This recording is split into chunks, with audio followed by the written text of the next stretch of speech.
Hello guys, welcome back to the channel our study Adda. तो guys आज हम start करने वाले हैं द सुनामी चैप्टर की समरी। और इस चैप्टर में अंडमान और निकोबार आइलैंड के जो लोग थे उन्हें सुनामी से कितनी ज्यादा परेशानी हुई थी और कितने ज्यादा लोगों को उन्होंने खो दिया था उस बारे में बताया गया है। इसमें डिफरेंट कैरेक्टर हैं जो अपनी लाइफ के बारे में बता रहे हैं। तो फर्स्ट है हमारे इग्निशियस। अब इग्निशियस जो हैं उनकी वाइफ को रियलाइज हुआ कि तूफान आने वाला है, तो उन्होंने अपने हस्बैंड इग्निशियस को सुबह 6 बजे ही उठा दिया। और इग्निशियस तूफान से बचने के लिए अपनी टीवी को जमीन पर रख देते हैं, फिर अपनी फैमिली के सारे मेंबर्स को लेकर बाहर निकल जाते हैं कि तभी तूफान के झटके खत्म हो जाते हैं। और इग्निशियस और उसकी फैमिली देखते हैं कि जो समुद्र का तूफान है या उफान है वो बहुत तेजी से आ रहा था उनकी तरफ। इस चीज से वो लोग डर जाते हैं और दोनों अलग अलग दिशाओं में दौड़ने लगते हैं। मतलब इग्निशियस की जो वाइफ थी वो अपने बच्चों के साथ अलग दिशा में जा रही थी, साथ ही इग्निशियस अपने भाई और अपने पापा के साथ अलग दिशा में चले गए थे। अब इस बीच इग्निशियस ने अपनी वाइफ, अपने दोनों बच्चों को खो दिया था। साथ ही साथ उन्होंने अपने वाइफ के पापा मतलब अपने ससुर और अपने साले को भी खो दिया था। इसके बाद आती है हमारी बहादुर संजीव की कहानी। मतलब बहादुर संजीव के बारे में, तो संजीव एक पुलिस के सिपाही थे। उन्होंने खुद को, अपनी वाइफ को, एक छोटी सी बेटी थी उनकी, उसको बचा लिया था कि तभी उनको एक वॉल्यूम सुनाई देता है, मतलब हेल्प के लिए कोई आवाजें आ रही थी। जब उन आवाजों को उन्होंने ध्यान से सुना तो उन्हें पता चला कि ये आवाजें जॉन की वाइफ की हैं। अब जॉन कौन है? जॉन गेस्ट हाउस का एक रसोइया था।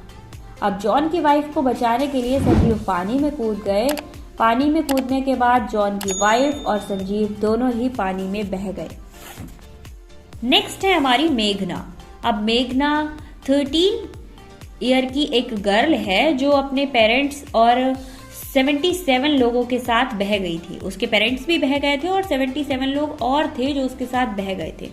बट उसने एक लकड़ी के दरवाजे को पकड़ लिया था, जिसकी वजह से वो 2 दिन तक उस लकड़ी के दरवाजे पर तैरती रही और एक लहर के साथ वह किनारे पर आ गई और बच गई। अब नेक्स्ट पर्सन है हमारे अलमास। अलमास की एज 10 ईयर है और उसका पूरी फैमिली जो है वो सो रही है। उसके फादर अचानक से जाग गए और वो भूकंप के झटकों को देखकर समझ गए। और जब भूकंप के झटके देना बंद हो गए, उसके बाद जो समुद्र का पानी था वो पीछे की ओर जाने लगा। ये सिचुएशन देखकर अलमास के फादर समझ गए कि ये पानी बहुत तेजी से वापस आएगा। इसलिए उन्होंने वहां पर जितने भी व्यक्ति थे जो सो रहे थे उन सबको जगाया और कहा एक सेफ जगह पर चलो। अब वो लोग सेफ जगह पर जाने की कोशिश कर ही रहे थे, मतलब भाग रहे थे कि उनके फादर जमीन पर गिर गए। अलमास के पिता उनकी सहायता के लिए वहां पर गए थे कि तभी एक बहुत बड़ी सी लहर आई और उन दोनों को बहा कर ले गई। उसकी माँ और बुआ भी बह गई थी साथ में। वे उस पेड़ के साथ ही बह गई जिसको उन्होंने पकड़ा हुआ था। उसकी बुआ और उसकी माँ भी बह गए, उसके दादाजी और पापा भी बह गए थे। अब केवल अलमास बचा था जिसकी एज 10 ईयर की थी। इसके बाद अलमास ने एक लकड़ी के गड्ढे को बहता हुआ देखा और वो उस पर फटाफट से चढ़ गई। चढ़ते ही वो बेहोश हो गई थी और जब उसकी आंख खुली तो उसने देखा कि वो एक हॉस्पिटल में पड़ी हुई थी। नेक्स्ट पर्सन है हमारी टिली। टिली की जो फैमिली थी वो क्रिसमस मनाने के लिए इंग्लैंड से थाईलैंड आई हुई थी और दिन था 26 दिसंबर का। उस दिन वो अपनी पूरी फैमिली के साथ समुद्र तट पर या बीच पर खड़ी हुई थी। टिली और उनकी माँ पेनी स्मिथ दोनों पानी को उठता हुआ देख रही थी। समुद्र का जो तट था, मतलब जो बीच था, वो एकदम से छोटा होता जा रहा था और उन्होंने देखा कि समुद्र धीरे धीरे ऊपर उठ रहा है, उसमें झाग बन रहे हैं। टिली समुद्र के अंदर जो भंवर थे उनको भी देख पा रही थी। टिली की माँ इन सारी चीजों से नहीं डरी, उन्हें इन चीजों से कोई इफेक्ट नहीं पड़ा क्योंकि उन्हें नहीं पता था ये किसके सिम्टम्स थे। टिली को वो वीडियो याद आता है जब उनकी ज्योग्राफी टीचर ने 2 सप्ताह पहले यानी 2 वीक्स पहले क्लास में एक सुनामी का वीडियो दिखाया था।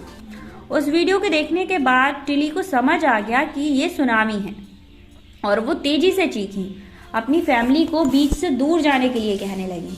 उनकी माँ को लगा कि हाँ ये ठीक ही बोल रही होगी और वो अपनी बेटी की जो बात मानने लगी, मतलब टिली की बात मानकर पीछे हट गए। तभी टिनी के जो पेरेंट्स थे वो उसको और उसकी बहन को लेकर होटल के स्विमिंग पूल में चले गए। उसके साथ बहुत से लोग थे जो स्विमिंग पूल की तरफ दौड़े क्योंकि वो सब सुनामी से बचना चाहते थे। बट पता नहीं क्या वो समुद्र जो था वो उनके पीछे बहुत तेजी से आ रहा था, समुद्र की लहरें। टिनी की पूरी फैमिली होटल की तीसरी मंजिल पर 3rd फ्लोर पर रह रही थी, मतलब उन्होंने उसी फ्लोर पर अपना रूम लिया था और उस बिल्डिंग की जो स्ट्रक्चर था वो काफी स्ट्रॉन्ग था, इसलिए सुनामी के वार को झेल गया और वो लोग बच गए। अगर वो लोग टिनी की बात ना मानते और बीच पर रुक जाते तो आज वो भी मर गए होते। अब बात आती है एनिमल्स की। कुछ लोग का मानना होता है कि जो एनिमल्स होते हैं उनके पास 6 इंद्रियां होती है, मतलब उनके पास एक्स्ट्रा पावर होती है, चीजों को पहले से पहचान जाते हैं वो। इस सुनामी में 1,50,000 लोगों की मौत हुई थी। इसके साथ साथ कुछ एनिमल्स भी मारे गए थे। श्रीलंका के येल नेशनल पार्क में 60 टूरिस्ट बह गए थे, बट उनके साथ केवल 2 ही एनिमल्स मरे थे। उसी पार्क के लोगों ने देखा कि सुनामी के आक्रमण से लगभग 1 घंटा पहले ही 3 हाथी बीच से दूर भाग गए थे। श्रीलंका के गैलो बंदरगाह के पास रहने वाले एक व्यक्ति के पास 2 कुत्ते थे और सुनामी के घातक दिन को उन्होंने अपने मालिक के साथ समुद्र तट पर जाने से इनकार कर दिया था। मतलब उन्होंने अपने मालिक को भी वहां नहीं जाने दिया। उन्होंने कहा कि आज बहुत ज्यादा डेंजर दिन है और आज आप वहां नहीं जाएंगे। और लास्ट में उनका जो मालिक था वो रुक गया। इस तरीके से जो कुत्ते थे उन्होंने उसको बचा लिया, अपने मालिक को बचा लिया। और गाइस इसी तरह इस चैप्टर में जितने भी लोग हैं उन लोगों की जान बच गई और उन लोगों ने अपनी अपनी स्टोरी सुना दी। बट पता नहीं उन 1.5 लाख लोगों का क्या हुआ होगा और उनकी फैमिली कैसे रह रही होगी और सुनामी ने उन्हें कितना ज्यादा नुकसान किया होगा।